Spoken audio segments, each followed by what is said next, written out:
Welcome to Speak the Truth. I'm your co-host, Gary Johnson. Today is Sunday, July 24th, 2022. And here's your co-host, Washington, D.C. sports talk show legend, Mr. Harold Bell. Thank you very much, Gary. And I'd like to welcome everyone to Speak the Truth. This is a special show because I got some young men that really have moved out into the world and have accomplished some things. And I want to pay tribute to them and also talk about a couple of close friends that we just lost in the past week or 10 days. We're going to like a tribute show, but I want to introduce my first guest. My first guest is a young man that, like I say, grew up here in Washington, D.C. He's one of my guys from the hood. You know, you always hear about talking about establishing, I can't even think of what the damn word is, but you know, growing up in the hood, and they always say it takes a village. Well, this guy's from the village in Northwest Washington, D.C. We talking about the Northwest Corridor. He was a part of my Kids in Trouble program when I started in 1968. And this brother has really talking about reaching back to help others.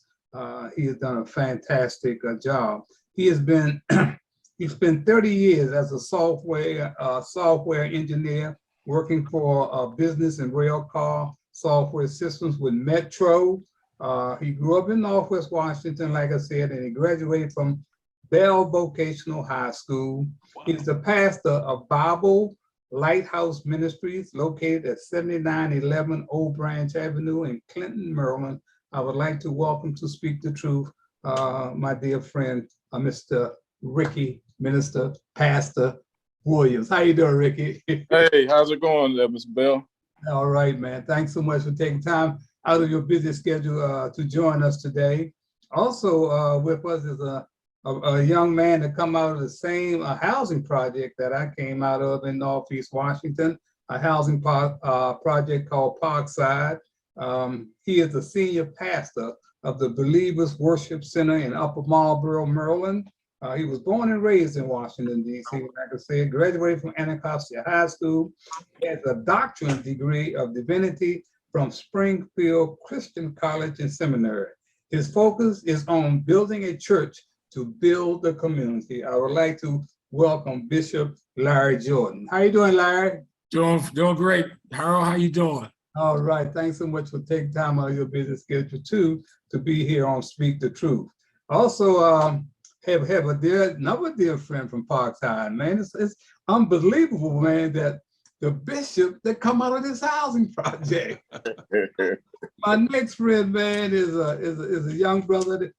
All these guys grew up with my brother Bull. I was a little older than them along the way, but I always remember my next guest. He's getting ready to celebrate his 81st birthday. Good gracious, man. And he's a retirement of pastoring 42 years. Ain't that something? 42 years. Golly, Robert. That's something that Church Temple, Community Temple Church in Chevalier, Maryland, Bishop Robert Pitts. How you doing, Robert Pitts, Bishop Pitts? All right. All right, man. Thanks so much for taking time out, man. You got a big celebration coming up. I'm sorry, I think it's is it next month, Robert? You're on mute, lower left-hand corner, unmute. Robert's on mute? Yeah, he's still on mute. Still can't hear you. Okay. Well, yeah, he's working. There he is. There you go. How's everybody doing this afternoon? All right, great. Fine. Robert, I heard all these preachers here. They made me nervous now, you know. Nervous. I don't know if I need my backup group or what, you know. I thank God for being homeboys. What I want to do too, I want to take time out to pay tribute to one of our dear friends, Parkside too. Yes. Parkside Bishop, man. We're overrun with bishops, but we just lost this the one and only. We call him Butte. Yes. Dr. Samuel McPherson Sr. And Buke had Buke services a couple of weeks ago out on Southern Avenue. Yes. And I tell you, man, it was fantastic. This is a young man that lost his way, but came back and found his way. And I want to take time out to pay honor to him today. And I know, Robert, you guys grew up together. Yes. Tell us about Butte, man, and the Bishop Samuel McPherson, what you remember about him, Robert. Samuel McPherson, we grew up, Parkside was really a rough little town itself, little place there, over in the projects. You couldn't come over to the projects unless you knew somebody or had family members over there. For those that know, but Butte, we was out there doing a whole lot of things, robbing and stealing and everything. That's the way we grew up. But we did have families, taking care of families during that time. Everybody was your mom. You never had to worry about being hungry. You can go in somebody's house and get some sugar, salt, or whatever. You know, and go out there. That's how it was in the older days. But this guy was a fantastic guy. Been in prison, spent some time there. God brought him out. And he went back after the Lord saved him, helping people, helping young boys get it straight. He stayed up on the U Street corner, which we called our uptown during that time. You know, it's amazing. I told somebody this morning, it's amazing I can still remember every dance hall they had on U Street and 9th Street. You know, I can tell you all about the history, but I can't tell you what happened yesterday. But history is amazing to see where God brought you from. I mean, we were crooks. We was there before Pepco came in over there. We were crooks, but God can do anything. Anything. When he called his brother by his nickname, it was Earl Bell. That's that. And it's amazing what God even did for him. Turn him around and be a policeman. That's something. But anyway, you know, I'm gonna let them know people that must say. I had something to say a little later on, but okay. We talked about Butte. He was a wonderful guy, but we never know when we're gonna leave here. That's one thing I tell anybody that, and that's why they had to take preparation and get your mindset together. And so much to go back there. I didn't come here to preach, but you know, I can't help what I do from time to time. I've been pastoring for 42 years, one church, 42 years, one place. And I had one wife for 51 years. Whoa.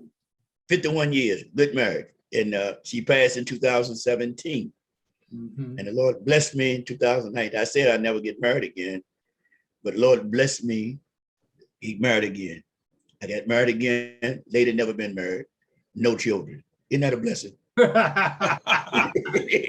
that a blessing?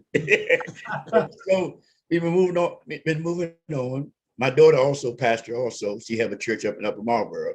Okay. For some reason that name, I know Larry Jordan. I seen that name and I think I know it, but this guy looks awful young. So it must be I'm 71, my friend. I'm 71. Man, what is the water you all are drinking? 'Cause you guys moisturize well. Come on, 81, 71. The Larry Jordan he's talking about over in Parkside had recorded. That's a good friend of mine. He Larry Lee, and I'm Larry H. All right. He recorded with what Bonnie and Lee. Remember that record a long time ago? That's the Larry you talking about. Yeah. My good friend Larry Lee Jordan. Yes. So it's so much. I'm trying to give it up. I wasn't gonna give it up, but about the pastor, you know, preaching and pastor is two different things.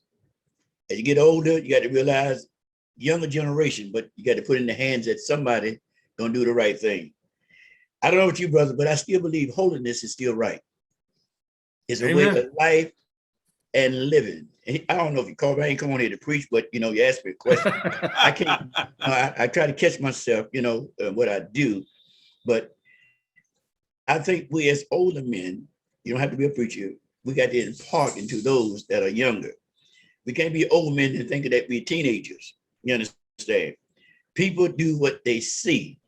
And that's why I admire even my sons. I have 4 sons and 3 daughters. And I tell you, my sons admire me even when I got married again. They told me, Dad, I'm happy for you. because I seen you. You never treated mama wrong. Now, I didn't say we didn't have no arguments, but I call it one, but it's a continuation. You understand what I'm saying? And so they look at you. You can't tell them not to do one thing and you do another. That's right. You can't do that. And so, Harold, I appreciate you for what you've been doing down through the years. We always admire you. For y'all don't know, he used to be a pretty good basketball player too, you know. Rabbit was our motto. Then we seen Harold do his little thing, you know, and things of this nature. I could go there too on those different areas and stuff like that. We admire those that went before us, try to do the right thing. And I think this is an example, and I like what you all doing, coming together, what you're doing. You asked me to come. I didn't know what I was going to say, but, you know, a preacher start talking, I can find some words. That's why I say stop pastoring, but I'm not going to stop preaching. I preach till the Lord called me home. I'm not going to pastor. Believe that. I want to move on to go ahead. You better cut it off. Okay. My time up. Dear friend, you know, we've lost some friends, man, that some young people that came out of my Kids in Trouble program, or were on my Kids in Trouble board, who helped me along the way these past 50 plus years working with young people and youth gangs and at-risk children. I had help, not only my wife, but I had other people to support me. Yes. And we lost, I lost two of them this week, man. I lost one suddenly by a heart attack, and he was helping me with my Muhammad Ali project, and he had a young son. In fact, we got a picture of him and his son 16 years ago.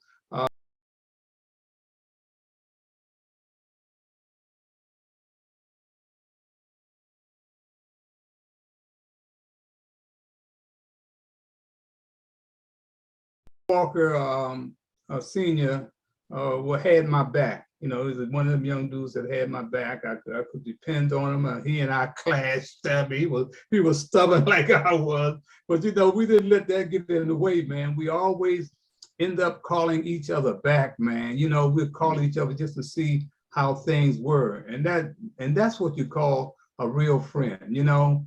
Yeah. We can disagree, but we don't have to, you know, be dogged about it and come back to help each other. That's what I liked about it, because when my car was down, Hattie remembers Williams coming by here and picking me up and taking me different places. That's the kind of guy that he was.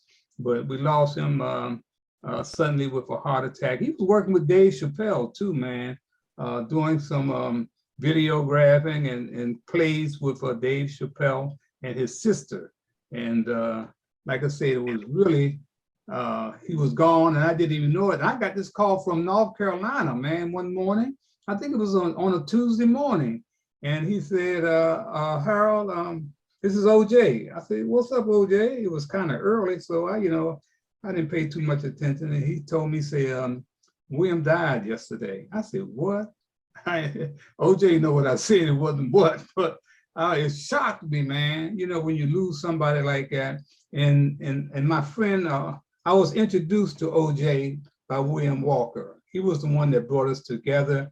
OJ is a native Washingtonian, come out of Ballou High School. He is now a professor at the University of North Carolina. He's been there, I guess, going on 2 decades now. And he is one of those guys that has not forgotten who he is and where he came from.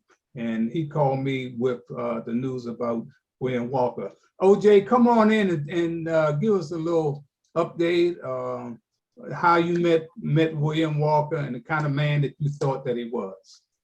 Hey, let me first say, Brother Bell, I'm happy to be here, and I appreciate you giving this space to you know, I know today, just for Black men from DC. Like you said, I'm in North Carolina now, and you also mentioned how William introduced the both of us. Mm-hmm. And he was just that kind of guy. He and I first met back in the mid '90s at my home church, which is Union Temple Baptist Church with Pastor Willie F. Wilson. And he and I were working on the broadcast ministry together. And if any of you all know William, just like most of us guys from DC, we always hustling. and we're not hustling pharmaceuticals, but we just had that hustling spirit. And if you was around William for 2 minutes, man, he had a play, he had a script, he had something he was trying to push, and man, we were friends forever. And yeah, he just I couldn't believe it when I got the news, much like Brother Bell. And he just was one of those. It's not odd for me to hear that he was there. Like if you needed he needed to take you somewhere because your car wasn't working. I mean, he's just always been that kind of guy. He also, if you also knew William, he had a voicemail that he had for years, ever since the 90s, that it would go, family, friends, and countrymen, and lend me your ear. So if any of you all, remember, that's a similar to the first line I think in Julius Caesar by Shakespeare. I think he says friends, Romans, and countrymen. But anyway, it kind of describes he was always in the theatrics, right? And he was this real creative guy. And but man, he would give you the shirt off his back. And so I'm still in shock, really. And I know that they have the services on Thursday. I'll be up there to try to pay my respects. Brother Bell mentioned that he had a young son, Lil Will. The other thing is that he also has a mother that much like we just always kind of went over things because both our mothers were ailing. I was fortunate enough to bring her down here to North Carolina. But I ask you all, men of God, to just please keep his family in your prayers. He was a really good dude. We lost a good one. Thank you, OJ. I want to bring Ricky in now to talk about. Gary, do you have a piece that ran on Channel 9 about the next brother that we lost? Of course, Michael G. Do you have that? On the news. Yeah, the video piece. Will you run that? Yeah, let's. Yeah, you should be able to see this one. Hopefully, can you see that? No way. But anyway, that's where one of my young men that came up in the Kids in Trouble program called Michael Gordon. We called him Michael G. He was riding his bike 2:30 in the morning last Thursday, and a dump truck ran over him and killed him. And he's been in the news ever since then. They've been running something on Channel 7 or Channel 9 talking about, because I think we had something like 3 accidents with people riding bikes just this past couple of weeks. And so this has been on the news, but Michael G was one of those guys, man. He's a guy, like I told Ricky today, he's a guy that knew how to make an interest, and he knew how to make an exit, and he created an exit, man, that everybody, they had a candlelight thing the other night up in town, and man, people came from everywhere. They had to block off the street. There were so many people out there, man. That's the kind of guy that he was, man. And I remember he never forgot, he said, he always told me, Mr. Bell, I just don't understand. I don't think we understood that whatever we did, went to ball games or went to Christmas toy parties, we never had to pay for anything. Yeah. He said, you know what I always remember? I always remember how I was getting that fast money and never gave you any of it. And he said, I said, Michael G, don't even worry about that. But I sent him down to Winston-Salem to Big House Games and Earl Monroe's basketball camp. He went up to Sunny Hills, John Chaney's basketball camp. He was a basketball nut. I mean, I had up Hillcrest, I had Dave Bain come up there, I had John Thompson come up there. So he was a basketball player, man, and he could really play. So I want to introduce one of my young men that grew up with Michael G. And of course, I'm talking about Reverend Ricky Williams, who has gone on to do some fast. He looked out for Michael G. I don't know how this guy did it. He looked out for Michael G and was taking care of me at the same time. But But man, I am so proud of Ricky, man, because he reached back, man. And that's what it's all about. You know, I look at guys that didn't reach back, and I don't need to call their names. And then I look at guys like Ricky, man, that did come back and put things, help people in the community. Ricky, come on in and tell us about Michael G. and your relationship.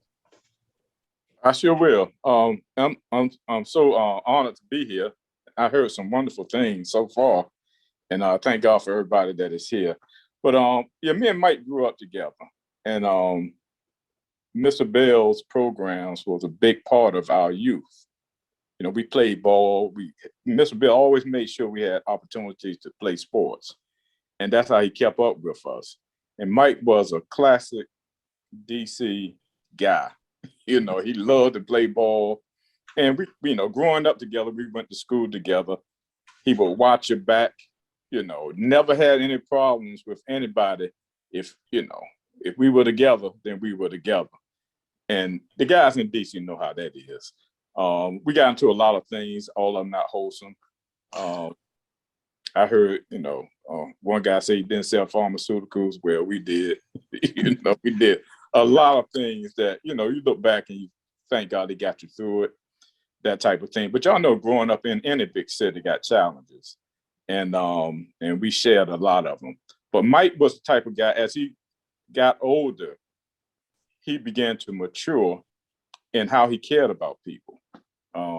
That's one of the big things that I've seen about him.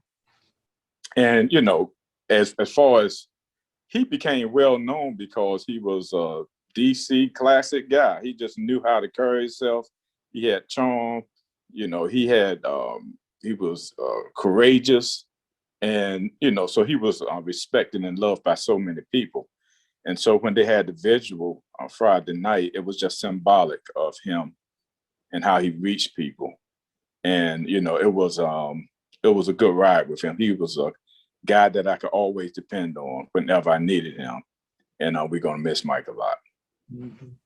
Well, I just want to say, man, that you guys reaching back, you know, OJ, you too, man, the things that you're doing to carry on the tradition, man, of reaching back to help others, man, because that's what it's all about. And, you know, we in one of those modes where it's political year, you know, and you're voting for all of these politicians, and you know what George Collins said about politicians, don't you? Gary, can you run that what George Collins said about politicians? Because I think I got the poster right here. But there's a reason. There's a reason. There's a reason for this. There's a reason education sucks, and it's the same reason that it will never, ever, ever be fixed. It's never going to get any better. Don't look for it. Be happy with what you got. Because the owners of this country don't want that. I'm talking about the real owners now. The real owners, the big wealthy business interests that control things and make all the important decisions. Forget the politicians. The politicians are put there to give you the idea that you have freedom of choice. You don't. You have no choice. You have owners. They own you.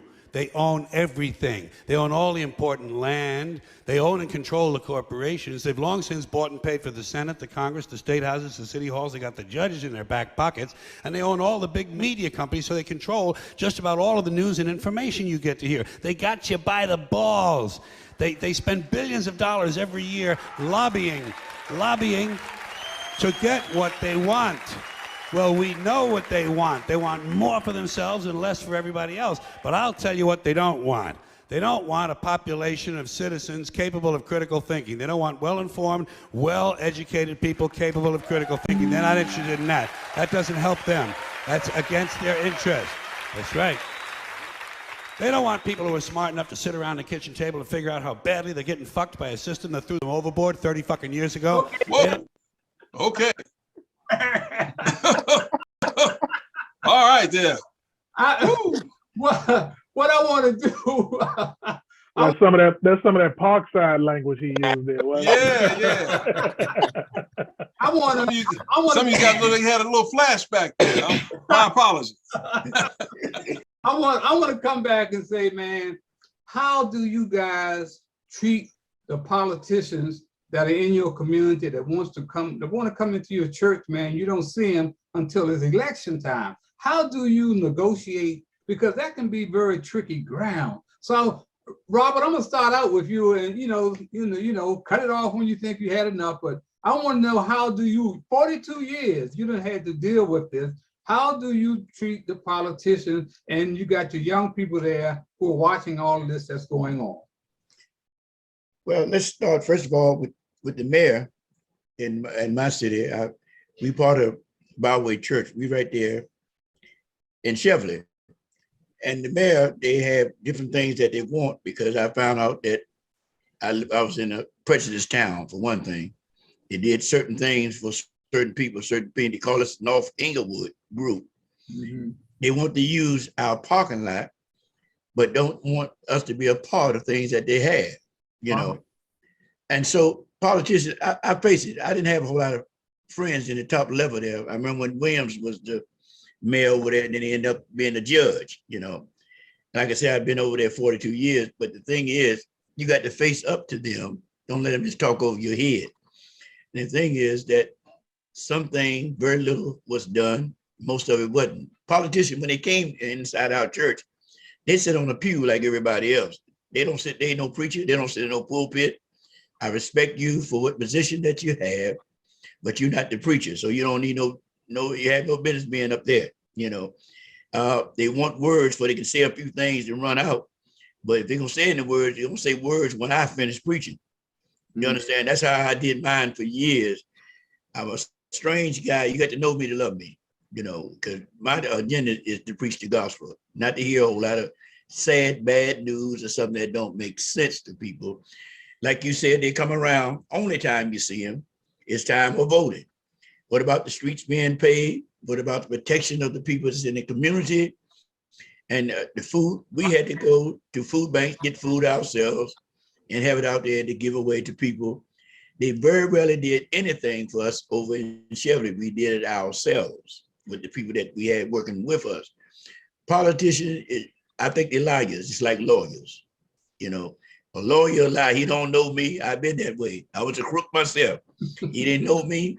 He get before the judge and tell him he was a good person. I didn't know who he was talking about either, but the point is, I wanted to get out. And politicians, most of them, not all of them, most of them are liars. Yeah, that's right. That's right. They don't keep what they say. They say one thing and do another.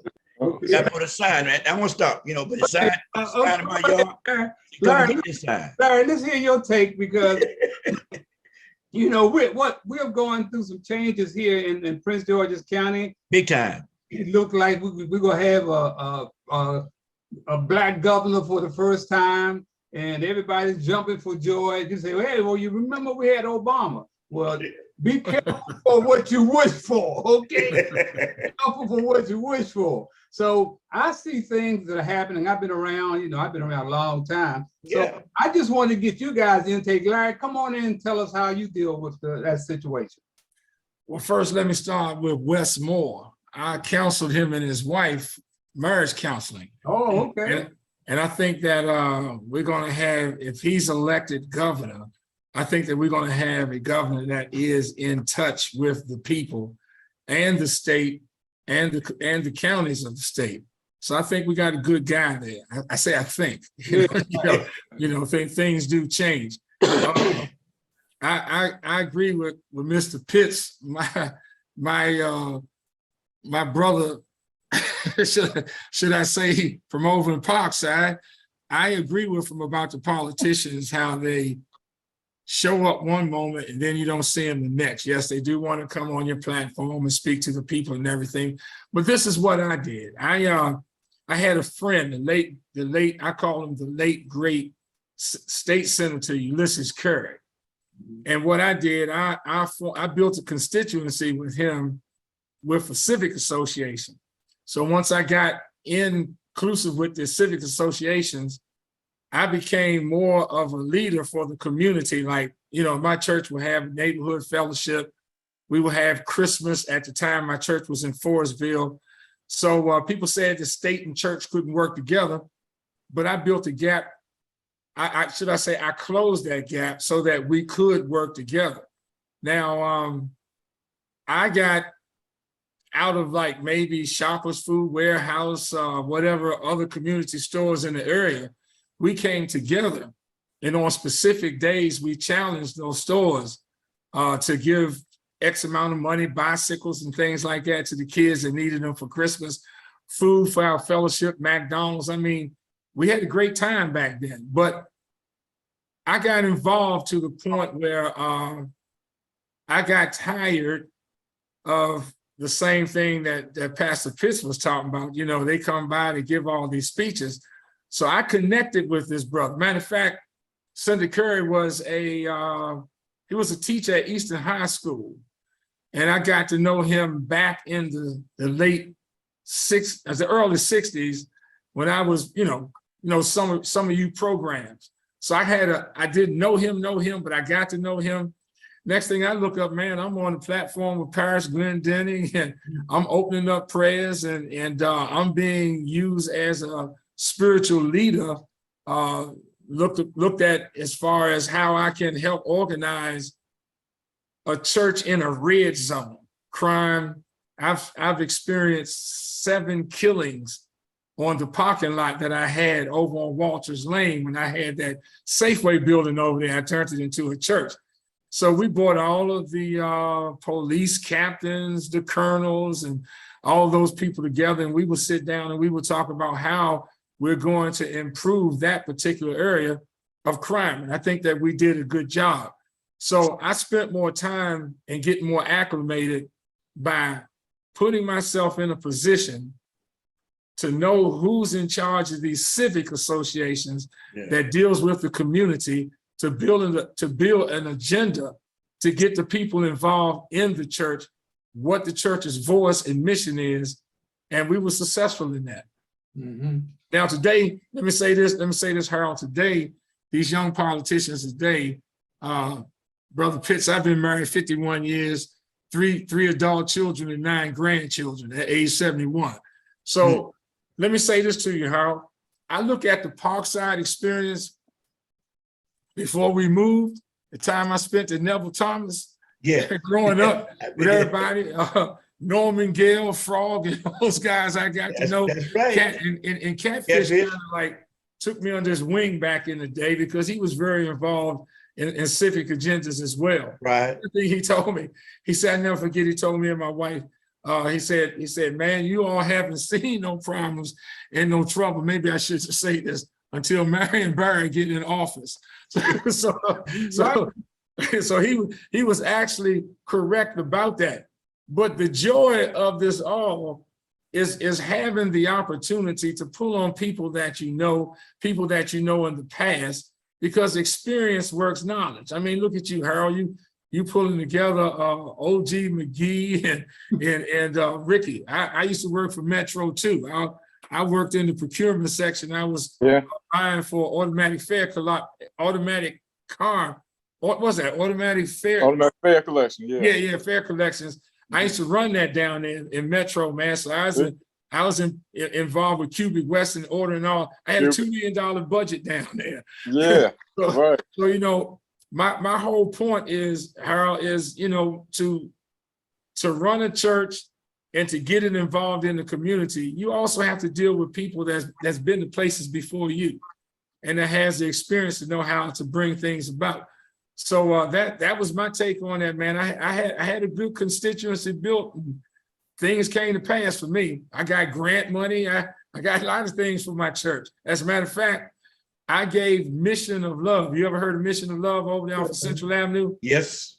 Yes, I gave Dr. Williams a $750,000 grant that I could not use because I could not get the church that I want to build where the cross is. I couldn't get that property at the time, so I turned it over to Mission of Love. Right. Mission of Love, man, bought that building, and they doing great. Yes, they are. All right. Thank you. I want to bring OJ in there and then get to Ricky. OJ, your experiences at the University of North Carolina, you talking about going from the ghetto to we're not going to, going to first class white college, big college, known around the country. How was that adjustment for you, OJ, in that environment? Ooh, wow. So let me first say that, you know, I don't know if I can speak for everybody else, but, you know, growing up, I didn't look at it as the ghetto, right? I mean, that was his home. You know what I mean? That was his home, man. You know? So, but it's interesting, though, because some of the individuals that I would meet being here in North Carolina, who know a little something about DC, you know, they first automatically they think that I grew up maybe like up in Greenbelt or Rockville or something like that. On the Gold Coast? Right, on the Gold Coast.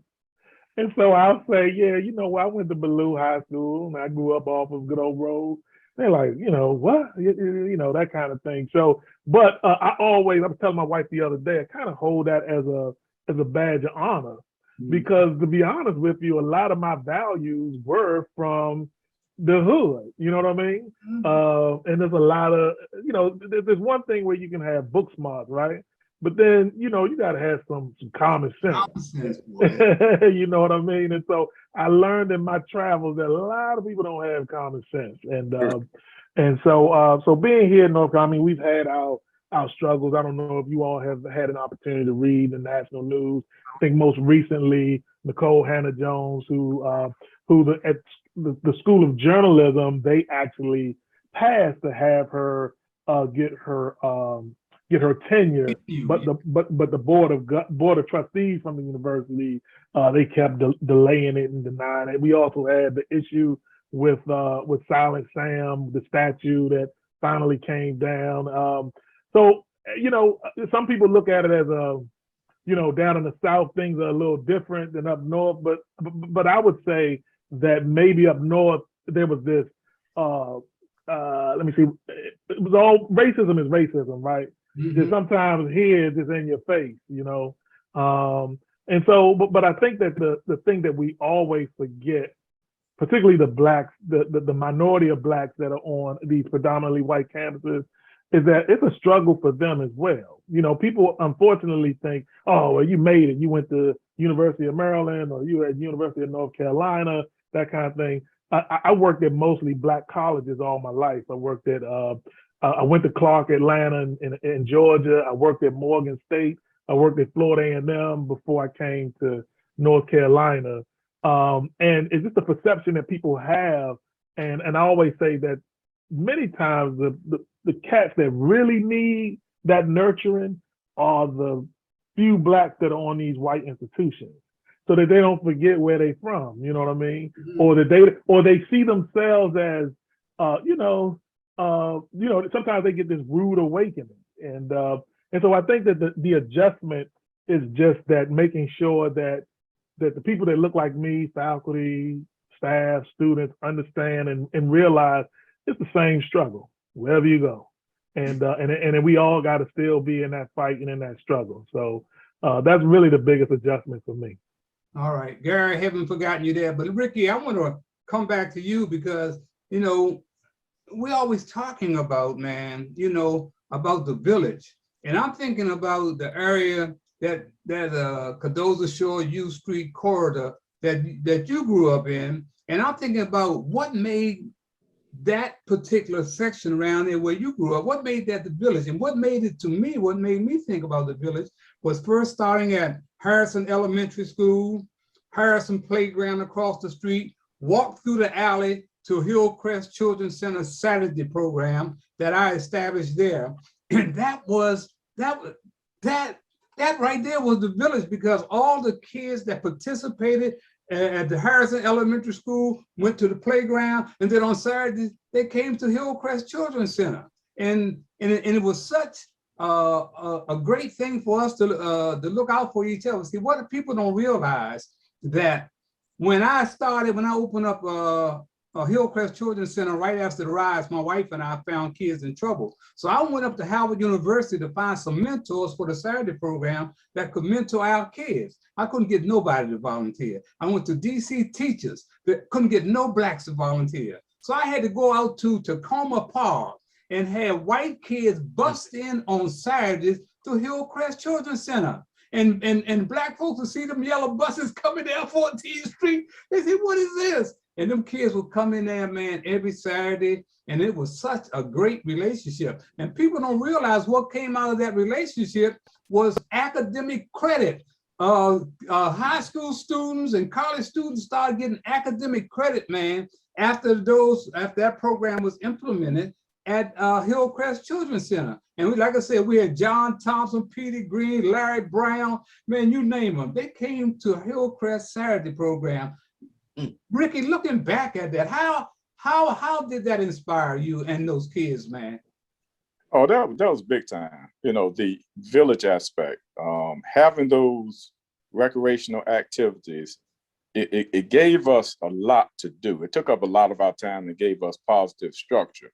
In a village, you got to have the neighbors doing something, and you do, you know, in the neighborhood. But once you get out of the neighborhood, once you get off the block, you need some place to go where people are also watching you and structuring you. And that played a big part for all of us. I mean, it gave us an experience that we still remember and we still cherish, those playground experiences, those ball games played in. Those things have been so, and it teaches a lesson. I got two sons. I understood that I have to keep them busy and keep them involved in things that they like while I parent them. So I made that a part of my village and keeping them in a good recreational environment. Those things were outstanding for us. Mm-hmm. Gary, Harold, may I say this? May I say this? It's amazing he brought up Neville Thomas. I used to live right there, directly across the street from Neville Thomas. I did too. 615 was my address, and the Kellers lived at 619. But we had somebody like Boosie Harris. Oh man, that he was our coach over there. We played ping pong, we played baseball. I ran track over there, and then it was amazing that we had somebody that sent us, our parents sent us there. We just saying hang out. We had to go although many of us did wrong, but that was the place to go. Yes, we didn't play tennis then. We thought tennis was a little hard for us during that time. Hey, Robert, let me remind you something. I knew, look, the playground was our babysitters. That's why our parents sent us. They didn't have to worry about where we were. That's right. That's right. We were back in the house. And Boosie Harris, Bethel, Jakey Matthews, my man, Mr. Brooks, I know everybody, man. They laid the foundation for us, man. And I know what OJ's saying about the ghetto, man. It wasn't really the ghetto. It was a housing project. We didn't know that. And other people knew that. I want you to stop and think about this, Mr. Pitts. I want you to think, and Larry, we didn't know anything about racism, man. We looked out for each other. White folks didn't bother us, man. No, they didn't. No. And we didn't experience racism until we left the housing project. We crossed the tracks to carry groceries to Safeway or something like that. Then the white folks would mess with us. But it was such a great experience. And I see you want to jump off on something there, Larry. Go ahead. I was gonna say, remember Parkside, man, we could walk right down the Potomac River and go fishing. That's right. That's right. And what about the dump? Killenburg dump? The dump down there. Go right behind Neville Thomas and go fishing. Do y'all realize that Hayes Street leading into the dump used to be a racetrack? That was a racetrack back in the day. Well, I didn't know that. Yeah, I moved over there in 1945, man. So that when we turned down that road to go to 715 Kilworth Turn, it was all a dirt road. You know what I'm saying? So man, we came out of a place, man, that that really established the men who we are today. And when people ask me about why did I pick the guy Peter Franchise to be the governor of Maryland, because Peter Franchise had a blemished record of comptroller. You understand? He's handling all the money. There was never anything that came out negative about him. But plus, I met him in 1985 with my mentor, Senator Decatur Trotter. He introduced me to Peter Franchise while we were down in Annapolis, and Miller. Miller used to run Maryland. Miller Yeah. run. Charlie told me, he said, Harold, one of them is the most powerful man in Maryland, and the other one is the most honest. He was talking about Peter. So I never forgot that. And I watched Peter. So when Westmore comes on the scene, he's black. I'm not gonna vote for you because you're black. Peter Franchise got a track record in Prince George's County and all over the state. And I told people I couldn't pick his team for him. He had to pick his own team. So that was on him, and I gave him a pass. But I'm wishing Westmore nothing but the best, and hopefully that he can win this thing. Come on in, Gary. We done left you on the outside for a long time. No, I'm good. I consider this as a native Washingtonian. I'm having flashbacks all over the place. I'm back at Lamont Riggs Playground, and we had programs down there to keep us, out of trouble. And so this is everything you all talked about in your projects we had in my neighborhood up there off of North Capitol Street, up there by Coolidge. We just stayed out of trouble. And if you did get in trouble, Lord have mercy, when my father got home, everybody knew it. Whew. I threw a rock one time, broke somebody's window, and ran. Man, by the time I got home, it was all over the news, all over the neighborhood. My father was hot. He had to go back there and replace that lady's window. He was hot, made me do it too. So I learned some valuable lessons. And this is really what the whole website, Black Men in America, is all about. Or, ordinary men doing extraordinary things. I mean, I'm like looking at the screen, looking at all these different profiles and courage. This is it. Where's Jacques? Did we have Jacques here? Jacques is here. He's laying out here, laying in the cut. Well, first I'd like to, come on.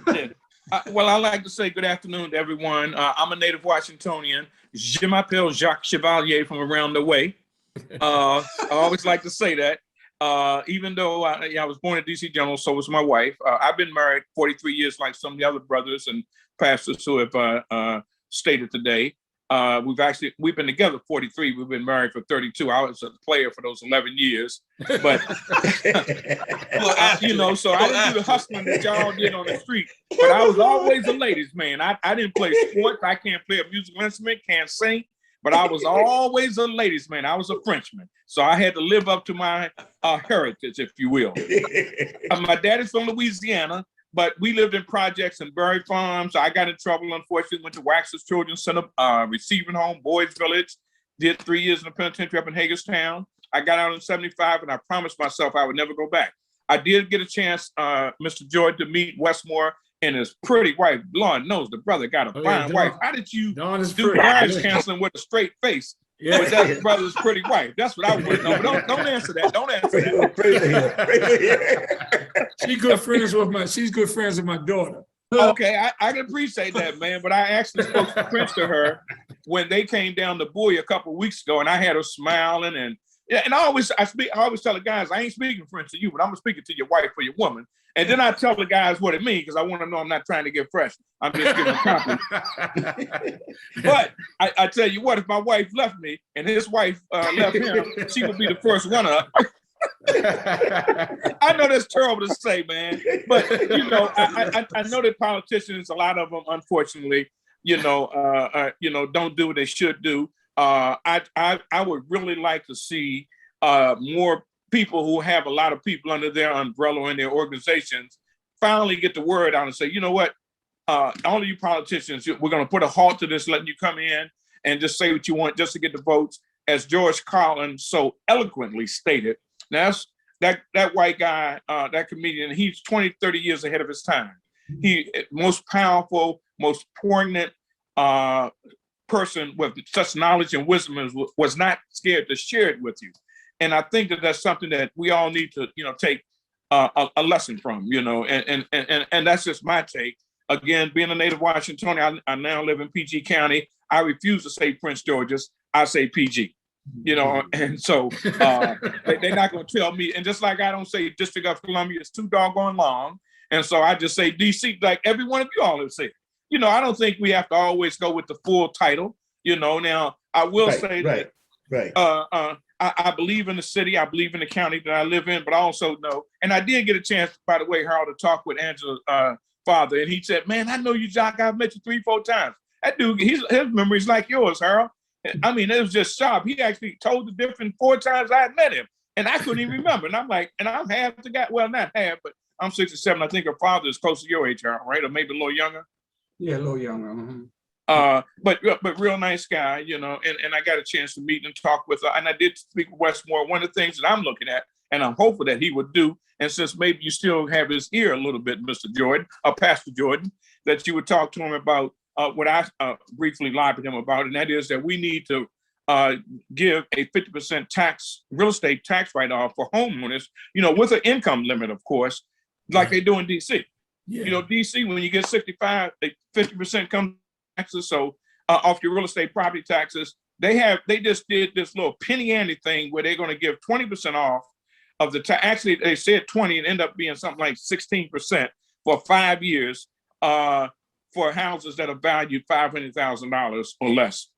Doesn't make a lot of sense. That, you know, not many people are going to qualify for that. And so anyway, I could go on and on, but I just wanted, I'm not a preacher, but Yes, you are. Hey, look, I was blessed with the gift of gab, you know, and if you think I'm lying, you can ask all them honeys I used to date. All right, Gary, we're gonna shift gears. All right. We got, last week we had John Carr, who was running for sheriff, and he won, and he's the new sheriff. So we got a new sheriff in town. He's replacing Melvin High. And this is a guy that's been there 20 years. So he has seen the good, the bad, and the ugly. He know who are the racist cops in his crew. He know who are the bullies. So it's up to him to bring about change. And man, there was a guy, man, that was named the new man in charge in Boston. His name is Michael Cox. Will you run that video for me, Gary? I want you guys to meet this Michael Cox. He's a bad brother, boy. Yes, sir. Here we go. Commissioner Michael Cox has a unique perspective on policing and says he understands the community and the challenges as a person of color who, as Beth mentioned, was mistaken as a suspect years ago. Now, he rarely speaks about that incident, but in 2020, he sat down with WBZ Chief Investigator Cheryl Fiandaca to talk more about what happened. Cheryl is with us tonight. Cheryl, that was unforgettable. It was unforgettable, Lisa. Now, none of the officers who participated in that beating were ever charged in the case. And the I-Team has learned 2 other officers involved in the incident are still with the department. When the hitting and beating was going on, that someone said, "Stop, he's a cop." It happened in January of 1995. Michael Cox was a Boston police officer working in plain clothes when he and his partner got a radio call about a shooting and saw the getaway car. I got out the car and chased him behind one of the subjects who jumped up and over the fence. Cox climbed the fence right behind him. It hit the back of the head, and I turned around, and I think it hit in the front of the head, and then I kind of remember kind of trying to get up, and at some point seeing like a silhouette of a police officer. Mistaken for a suspect, Cox was beaten by fellow officers and left on the ground until EMS arrived. They told me I was pretty unrecognizable. Cox suffered serious injuries, but none of the officers involved were ever criminally charged for the beating. He says the department tried to cover up what happened, some even harassing and threatening his family. And it was clear that, you know, these people wanted me gone. But he wouldn't quit and spent more than 3 decades with the department, rising to the highest uniform rank before leaving to lead the Ann Arbor Police. And now returning as commissioner. You don't seem bitter about what happened to you. It's kind of like a calling, I guess, and that I didn't even know I had. I love helping people. I love meeting all kinds of diverse folks and helping them solve problems. So I love to do that. And in this job, you can do that a lot. Cox won a federal civil rights lawsuit against the city and the police department, but it took until 2011 for him to be compensated for all he went through. David? All right, thank you, Cheryl. But anyway, I wanted you guys to meet Michael Cox, man, because he is the type of breed that's going to have to turn this whole thing around. It's got to start from the top. It's got to start from the top. And this guy took a beating from these white cops who were never charged, and 2 of them still got a nerve to be on the department, man. So, you know, I look at what's happening with our kids' blood flowing in the streets, man. One kid, I think he was 12 years old, out here at Buster and Davis, in district heistman shot and killed a 14-year-old kid. What is he doing with a gun? He lived in DC. And that's what I was telling John Carr about last week. What goes on in DC, if it's going to come to PG County, what's happening in PG County is going to be, go right into Washington, DC. So we got to find a way, man. And one thing I tell you that has happened, and I've kind of been taking notice of it, since Angela Alsobrooks hired this new chief, things have been kind of quiet. I hope it's not quiet before the storm, but PG County has been one of the worst racist and brutality departments in the country. They were ranked in the top 10, man, and with the FBI. And a lot of these things went on and on and on. We had cops out there shooting Black folks unarmed, and then they got to pay them, the people, the parents or the families, $200,000. $200,000 should be going to education, but they got to give it to these cops they know are racist, man. So, a guy like, I take my hat off, because of my brother and my older brother, who's a U.S. Marshal. I saw what they had to go through, man, fighting the thin blue line and the code of silence, man. It's still out there. And then, like I said last week, the Ku Klux Klan runs these police departments around the country. And I know it's time for us to get out here. So I'm going to give everybody a minute. And I'm going to start with you, Larry Jordan, talking about policing in our community relations, that type of thing. You got a minute, man. Yeah, well, I think that we definitely need improvement here, a little bit more visibility here in the county. But I think a lot of that rests on the shoulders of the county executive, how she should appoint them to, especially to what we call red zone areas, to make sure that the community is safe. I'm in Upper Marlboro. At times I'm hearing gunshots, man, all the time. And I'm in the woods. I built my house back up here in the woods. And we have a problem with that, man. People consistently pound, pound, pound, pound, pound. So I got in touch with the council and really her office as well. It starts with her. It starts with Angela Alsobrooks. Mm-hmm. If she's going to actually dedicate some time policing the area with police having the charge to make sure they report back to her where the problem is. It's on her. Mm-hmm. I always point back to who runs the county. Mm-hmm. Right. Okay. Robert, come on in, Robert. I agree with him. I have a serious problem. They want to uphold the law, but they break the law. Mm-hmm. I could be right there standing at my church. You got a stop sign right there at the corner. The police come down there and watch him. They come run right on through the stop sign. Then somebody else run through it. It's a ticket. So I tell the chief there many times, how can you expect somebody else to obey the law and you breaking it? You ones that you have, it starts from the top. As he said, it starts from the top. If the top does nothing, we can just keep talking and keep talking. Nothing will get resolved. So if she has the highest office here, then we got to press her. My man, I see him all the time. He always protesting or something, saying something to some of the officials. I see that courthouse. I can't think his name. Jacques. Jacques. Yeah, Jacques. Yeah, I see him all that, recognizing them. But the thing is this: we got to press them, come together as a unit ourselves, and go up there. I don't do no whole lot of marching around. I want to go to the source. I go to where you work at. Do things of this nature and talk to them. They don't like it, but you got to tell them what it is and tell your people to stand on that. Then I'm done. You got to speak out. You got to speak out. Jacques, come on in, Jacques.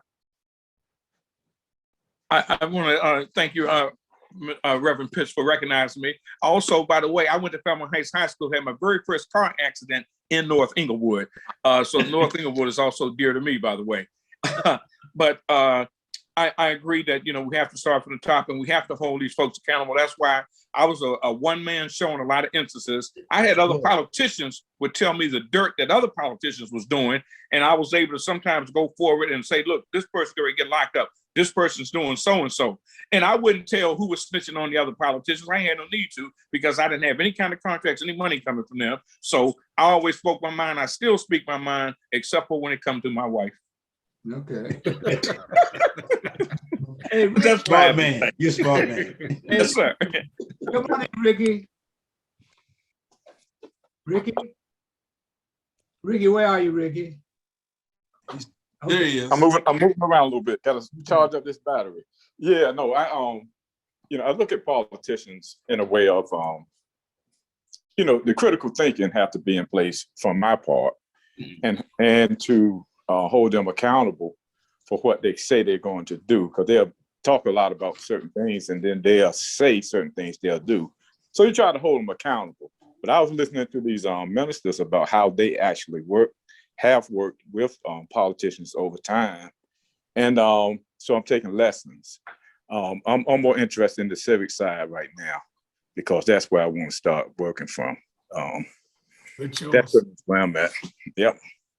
Well, I tell you, man, this has been a fantastic show. It's been really down to earth, for real. But I'm gonna tell you something about our people, man. We always want to hear the truth as long as it's about somebody else. We don't want to hear the truth about ourselves. Right. That's the big problem with us, man. That's why, I'm being Harold Bill. I've been this way all my life. So it's too late for me to change. But we got to call them out, man. If you don't call them out, they think what they're doing, you are condoning it. If you're not saying anything, it's okay. Yeah. So, man, I appreciate you guys. You're welcome to come back anytime, man. We right here, and I want to remind everybody that, of course, the homegoing service for. Oh, where's OJ? OJ, you gone? No, I'm still here, Brother Bell. Yeah, I didn't see you. Come on, you got 2 minutes. Oh man, that's a lot that you all left to unpack. 2 minutes. But what I will say is, I think you'd asked about policing. Yeah. I'm not still in the DC area, DC PG County area, but I guess it's like that all over the country and even here. And in the quote, the kind of paraphrase with the comedian Chris Rock said that police, just like air pilots, you can't have a few bad apples, right? So we have bad apples, people die. So I just think that right now the prosecution of those bad apples is really important, and so hopefully that'll be something that a lot of these jurisdictions do more and more. Yeah. One of the things as we go out here, they just got through shooting a 13-year-old in the back in Chicago that got out of a stolen car and was running from the police. And they shot him in the back because they say he had a cell phone and looked like a gun. They ain't found no cell phone yet.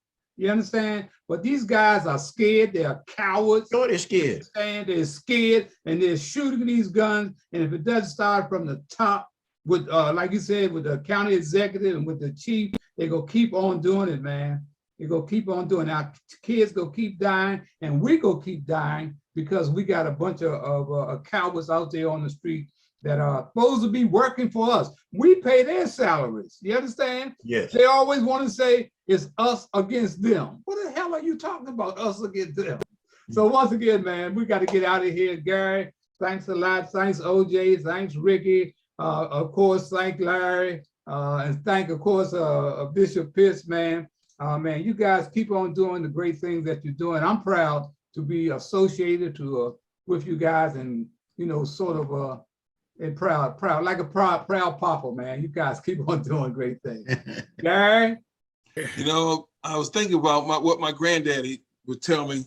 He was born in 1898 from the country, but he come up to the city sometime and he stayed with us, and he told me a couple of times, 2 things I never forgot. He said, it ain't nothing out in the street but the street.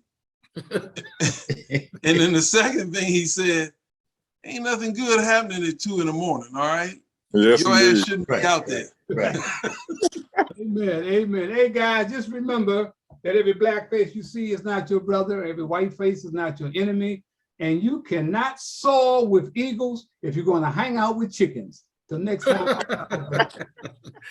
Harold, before you go, can I ask you a question, man? Hold on. What's that? Can I say something, Mr. Bell? Yeah, hold on. The AFC, for Pastor Jordan, it's nice to meet somebody that worked on cubic transportation system. Hey, stop there. I work for Metro too. Is that right? I'm the first black operator that won Operator of the Year in 1980 and got the trip to go to the Bahamas. Robert Pitt. I was the first software engineer to write software quality specification for the last bill. All right. All right. We put it in the contract. We'll talk about that again another time. Yeah, Hey, Harold, before you go, I want to ask you and Reverend Pitts, do y'all remember Earl and Butch Hinton? Say it again. Earl and Butch Hinton. No. Yes. Okay. Is that the one got a Barbara Hinton, his sister? Yes. I went to school with her. We got the same birthday, August the 10th. Okay. Oh my. I'll never forget it. Let's get out of here before they get into something deeper than that. All right, be safe, everybody. Enjoy, y'all. Please let me come again. Yes, indeed. Nice meeting you guys, man. Nice.